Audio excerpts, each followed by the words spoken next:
So Jared Chan says, you claim hierarchies are efficient enough, yet you claim 99% of creative people get stuck at the bottom. Oh, yeah, well, that's not a contradiction. What kind of propels you up hierarchies of authority is intelligence and conscientiousness, right? And so then you might say, well, what about creativity? And it looks like creativity is, as you sort of know, is an out-of-the-box phenomena. And the problem is that if you're within a hierarchy, there's a ladder upward that you can climb rung by rung. And basically to do that, you have to do your damn job.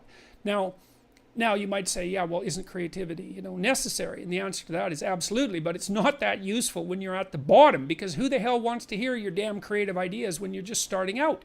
You're just a pain in the neck. Even if you're right, even if you're brilliant, you're just a pain in the neck if you're creative at the bottom, because you're coming up with all these radical ideas that are going to shake up the structure of the hierarchy. And plus, you haven't indicated your credibility. You haven't demonstrated your credibility to any great degree. So people are going to just write you off they're just going to write you off because it's easier than taking you seriously.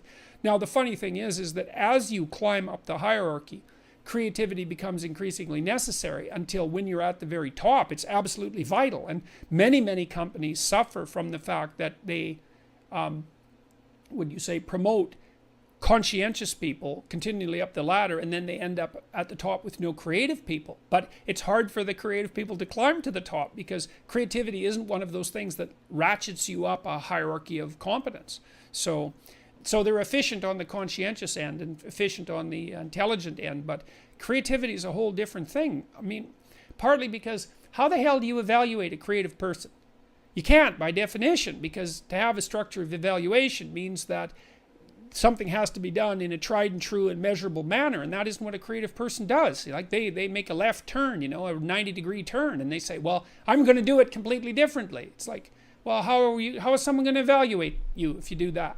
Now, you might be right, and creative people are often wrong, but sometimes and vitally dead right when no one else is. But it's really problematic.